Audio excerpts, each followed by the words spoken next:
Ella era hija de un rey, hermana de un rey y esposa de un rey. También fue la primera reina reinante de Inglaterra e Irlanda y reina consorte de España. Era una mujer mentalmente fuerte con una voluntad imparable. Sin embargo, fue olvidada en la historia, recordada solo por su persecución a los protestantes, enviando a casi 300 personas a la hoguera. Esta atrocidad le valió el apodo de María la Sanguinaria, que incluso dio nombre a un famoso cóctel que se consume hasta hoy. En este video, viajaremos al siglo XVI, entrando en la corte de Enrique VIII para conocer más sobre la vida de María Tudor.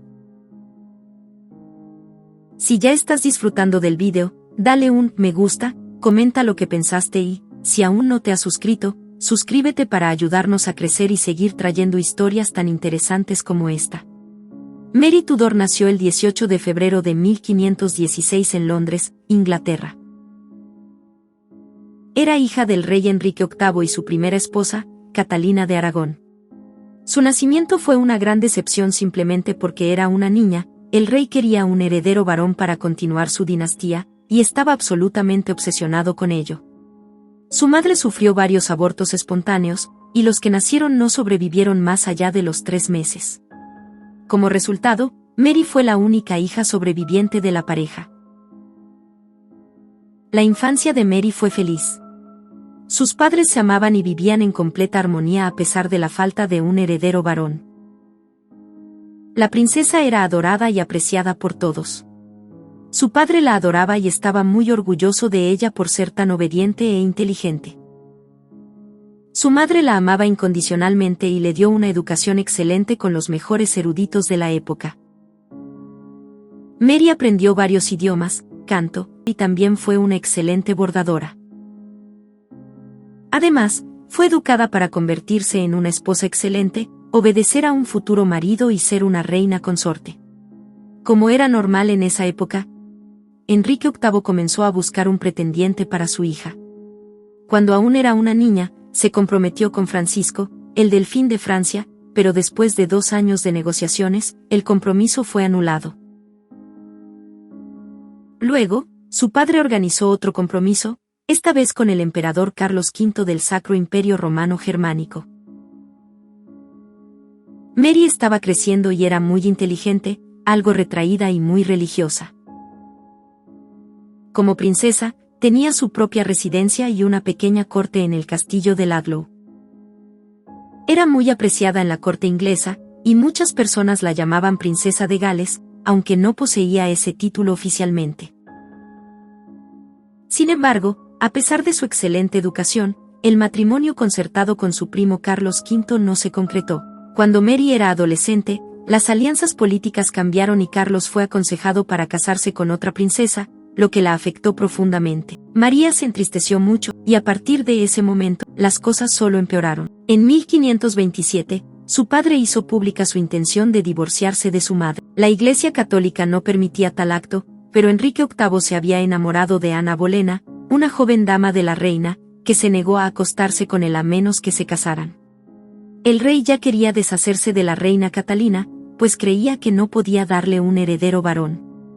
Este hecho llevó al rey a enfrentarse al papado, y también tuvo otros problemas, ya que la reina Catalina era tía del emperador Carlos V, que no solo gobernaba la mitad del mundo, sino que también era un católico devoto y se oponía al divorcio. María apoyaba a su madre y se negaba a aceptar el divorcio, lo que le causó muchos problemas.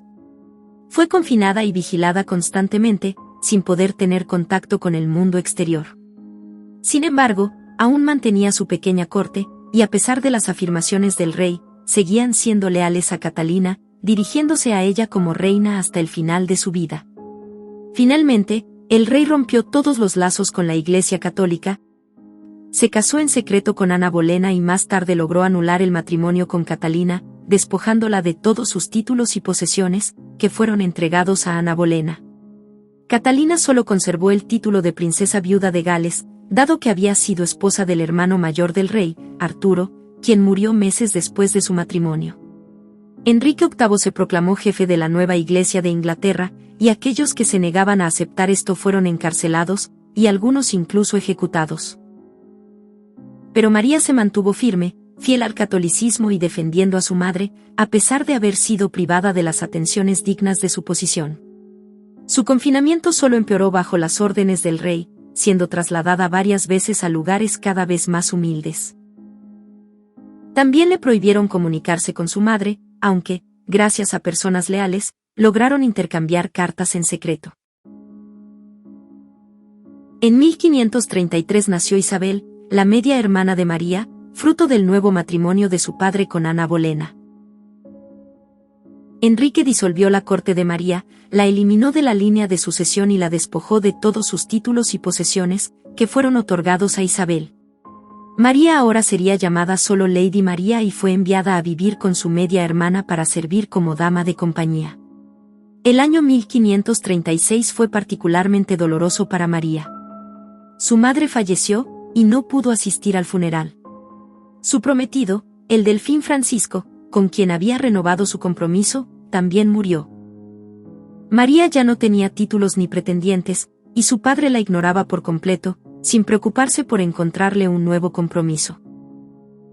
Ese mismo año, la reina Ana Bolena fue ejecutada por orden de su esposo, y poco después, Isabel siguió los pasos de María, siendo despojada de todos sus títulos y eliminada de la línea de sucesión, 2 semanas después de la muerte de Ana Bolena.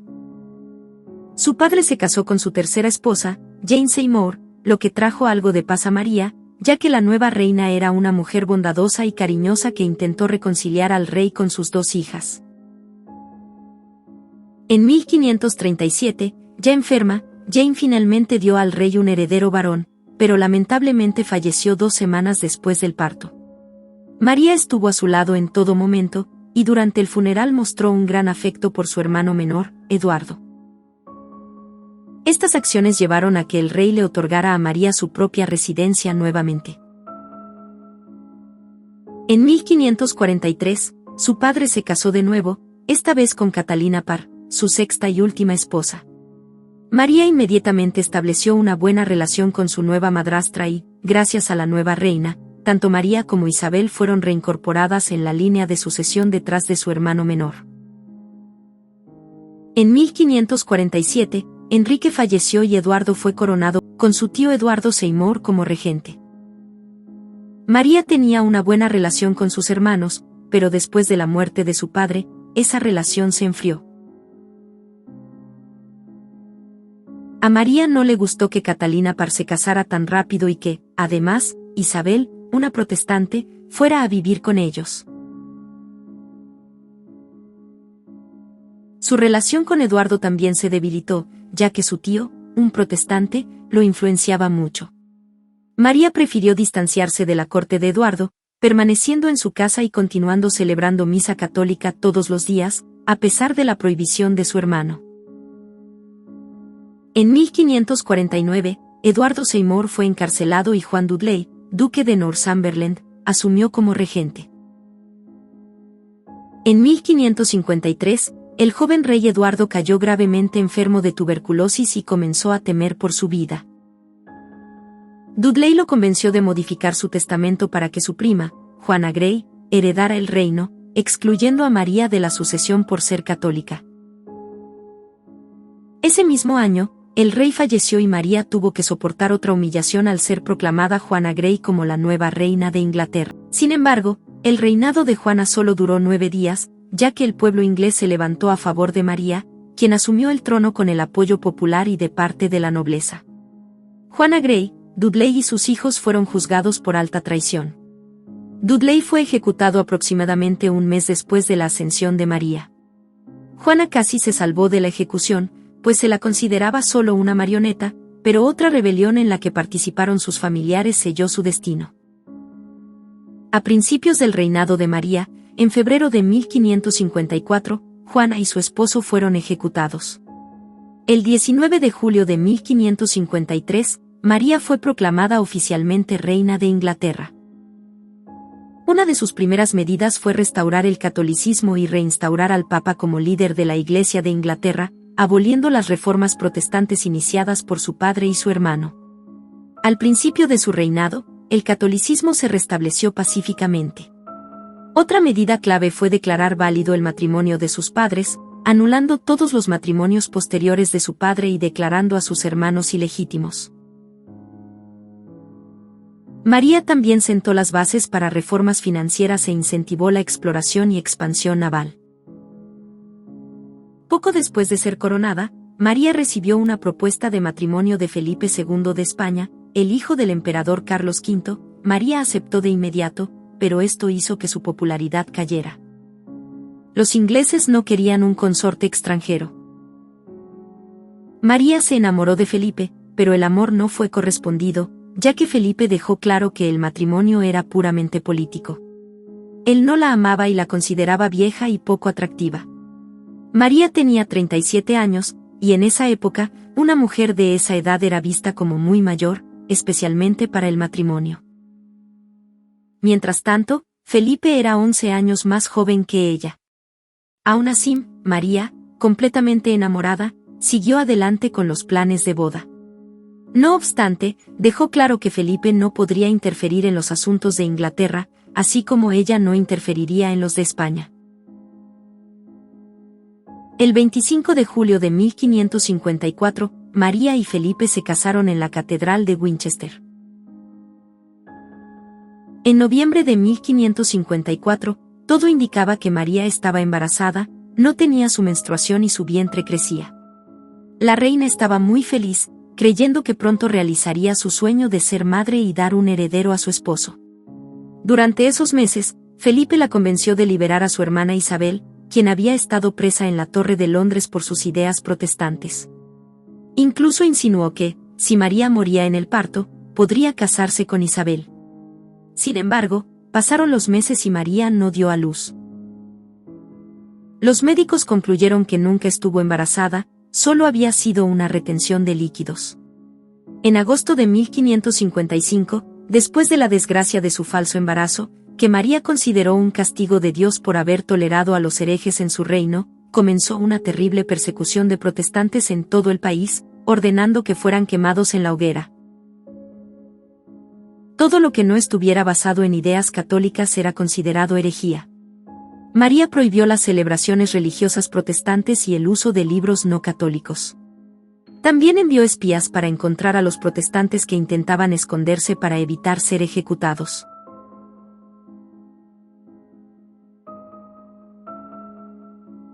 En ese tiempo, Felipe, su gran amor, había vuelto a España para ascender al trono como Felipe II. María cayó en una profunda depresión, y fue un periodo de gran matanza. María condenó a casi 300 personas a ser quemadas en la hoguera en un corto periodo de tiempo. La persecución de los protestantes hizo que su popularidad cayera en picado, y terminó ganando el apodo de María la Sanguinaria. Es importante decir que ni sus sucesores ni sus predecesores fueron más benevolentes que ella. Por ejemplo, su padre mandó quemar en la hoguera a 81 personas por sus creencias religiosas, y se estima que ordenó la muerte de más de 50.000 personas, incluyendo a 2 de sus esposas. Su sucesora, Isabel I, también condenó a 5 personas a morir en la hoguera y se estima que ordenó la muerte de 800 católicos involucrados en la rebelión del norte en 1569, sin contar los otros 200 católicos que mandó ahorcar y descuartizar por traición. María seguía profundamente triste por la partida de su esposo, quien no la amaba y solo se encontraba con ella por la obligación de traer al mundo un heredero. Le envió innumerables cartas solicitando su regreso, pero Felipe no volvió a tierras inglesas hasta 1557.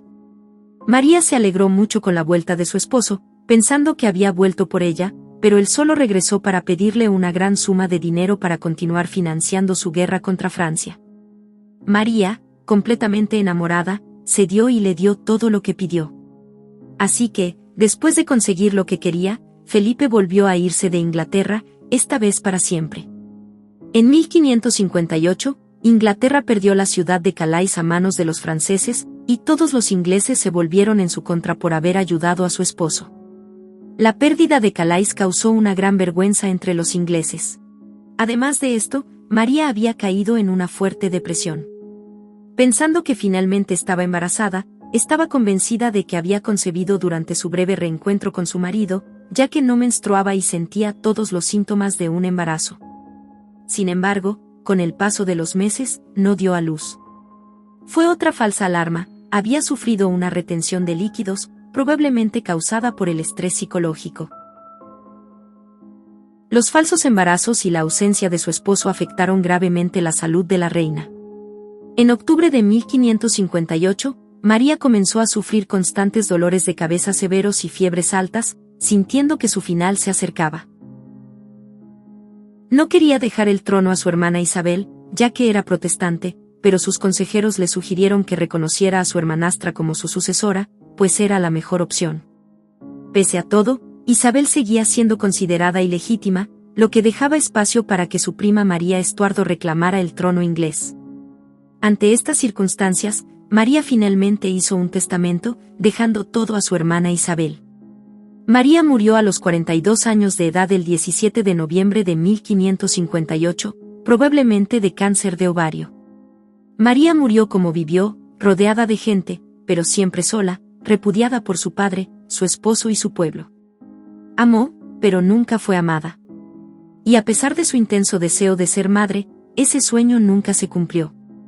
Su última petición de ser enterrada junto a su madre tampoco fue atendida, y ella está sepultada en la abadía de Westminster junto a su hermana Isabel. Su reinado quedó totalmente ensombrecido por las llamas de sus hogueras.